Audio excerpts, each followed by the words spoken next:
SLBC செய்தி கேட்கிறாக்கள் யாசட்டு இருக்கிறீங்களா? இதுல ஸ்ரீலங்கா பிராட்காஸ்டிங் கார்ப்பரேஷன், இலங்கை வானொலின்றது வந்து தரமான ஊடகவியலாளர்கள், தரமான செய்தி வாசிப்பாளர்களை கொண்டு செய்திகள் வாசிக்கப்பட்டு எழுதப்பட்டு நம்பகரமான செய்தி சேவையா இருக்கிற ஒரு சேனல் என்னை பொறுத்தவரையில. அதுல இருக்கிற செய்தி வாசிப்பாளர்களா இருக்கலாம், அதோடு இணைந்தவர்களா இருக்கலாம், அவங்களோட மொழி உச்சரிப்பு, அவங்களோட நிறுத்தங்கள், வாசிக்கிற டோன்ஸ், அது அங்கீகாரங்கள்ல பாக்குற நேரம் ஸ்ரீலங்கா பிராட்காஸ்டிங் கார்ப்பரேஷன்ஸுக்கு தனி இடமும் இருந்துச்சு. ஆனா துரதிருஷ்டவசம் என்னன்னு சொன்னால், அண்மை காலங்கள் இப்போ ஒரு 1 to 3 வீக்ஸா நாங்க அந்த செய்தியை பாக்குற நேரம், என்ன இது தேசிய வானொலியுடைய செய்தியான்னு கேட்கிற அளவுக்கு செய்தி வாசிப்பாளர்கள் அந்த ரீட் பண்றாக்களோட உச்சரிப்பா இருக்கலாம், ஒரு குரூப்பிங்கா இருக்கலாம், செய்தி என்னன்னு அவங்களுக்கு தெரியாம செய்தி வாசிக்கிற ஒரு நிலைமை உருவாகி இருக்கு. ஸோ மிச்சம் கவலைப்படுறோம் நாங்க இந்த விஷயத்துல. என்னன்னு சொன்னால், ஒரு தேசிய வானொலி என்று சொல்ற நேரம் நிறைய பிள்ளைகள் கூட அதை பார்த்து அதை படிக்கிற ஒரு சூழ்நிலை இருக்குது. நாங்க ஏட ஆரம்ப காலங்களையும் நாங்க சில விஷயங்களை எல்லாம் இல்லைன்னு சொன்னாலும் சில விஷயங்களை நாங்க தேசிய வானொலி செய்தி வாசிப்பாளர்களிடமிருந்து கற்றிருக்கிறோம். சரி, அது உச்சரிப்பா இருக்கலாம், சில மொடியுலேஷன்ஸா இருக்கலாம், நிறுத்தங்களா இருக்கலாம், செய்தி குரூப்பிங்கா இருக்கலாம், ஸோ அந்த யூஸ் பண்ற வேர்டிங்ஸா இருக்கலாம், சில விஷயங்கள் இருக்குது. ஆனா இன்றைய செய்தியை பார்க்கிற நேரம் அது அப்படியே அப் அண்ட் டவுனா மாறி. அன்பார்ச்சுனேட்லி நான் நேற்று செய்தி கேட்கிற நேரம் பார்த்த ஒரு விஷயம். ஸோ அந்த செய்தி வாசிப்பாளர் வாசிக்கிறாரு, அமெரிக்க ஜனாதிபதி டொனால்டு ட்ரம்ப் தெரிவித்தார். Right, Trump. ஸோ ட்ரம்ப் எங்கிருந்து ட்ரம்ப் வந்தாரோ தெரியல, ஆனா அது செய்தி வாசிப்பாரு தேசிய வானொலியில அந்த செய்தியை வாசிக்கிறார். அதை வாசிக்க விட்டும் இருக்குது, அங்கதான் இருக்குது அந்த பிரச்சனை. ஸோ கிரெடிபிலிட்டி, ஒரு குவாலிட்டின்றது வந்து கண்டிப்பா ஒரு சேனல் கண்டிப்பா பாதுகாக்க வேண்டிய ஒரு விஷயம். என்ன சொன்னா, அது அதை இழந்தன்னு சொன்னா திரும்ப எடுக்கிறது மிச்சம் கஷ்டம் சார். ஊடக நிறுவனங்களுக்கு ஆக மிக முக்கியமா இதை பயன்படுத்தணுமாகும்.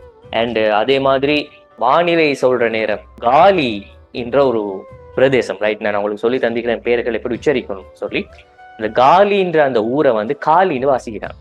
ஒரு ஊரு இலங்கையில் இருக்கிற ஒரு தென் மாகாணத்துல இருக்கிற ஒரு ஊரோட பேர் கூட தெரியாமலா இந்த மக்கள் செய்தி வாசிக்கிறாங்க ஒரு கொஸ்டின் எழுந்திருக்குது.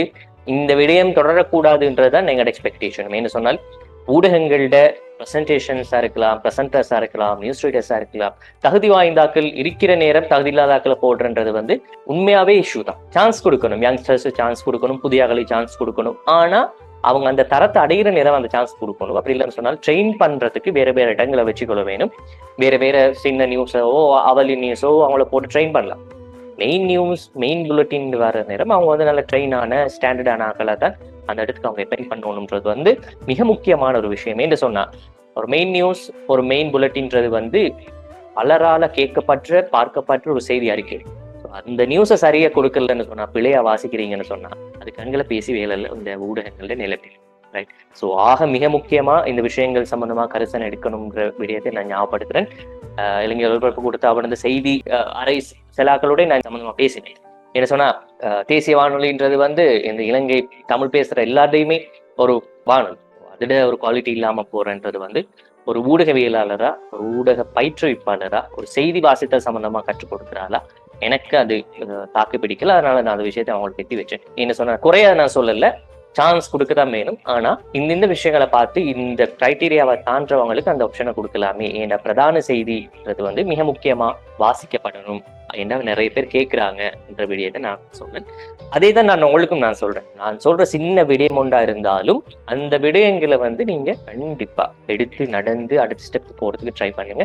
ஒரு மாத கால செய்தி வாசித்தல் பயிற்சி நெறி உங்களுக்காக. செய்தி உருவாக்கம், எழுதுதல், வாசித்தல் மட்டும் இல்லாம தொழில்சார் முன்னேற்றம், வாழ்க்கை திறன் பயிற்சிகளை ஒரு செய்தி வாசிப்பாளரும் சிறந்த ஆளுமையுமான ராஷித் மல்ஹதீன் அவர்களிடம் நேரடியாக நீங்கள் கற்றுக்கொள்ளலாம். ஜூம் ஆப்போட நடக்க போற இந்த வகுப்புகள் எதிர்வரும் புதன்கிழமை ஆரம்பிக்கப்பட போகுது. டிவெக் அரசு அங்கீகாரம் பெற்ற முதற்தர ஊடக கல்லூரியில் இணைந்து கொள்ள இப்பவே தொடர்பு கொள்ளுங்க. மிஸ் பண்ணிடாதீங்க. தரமே எமது தனித்துவம்.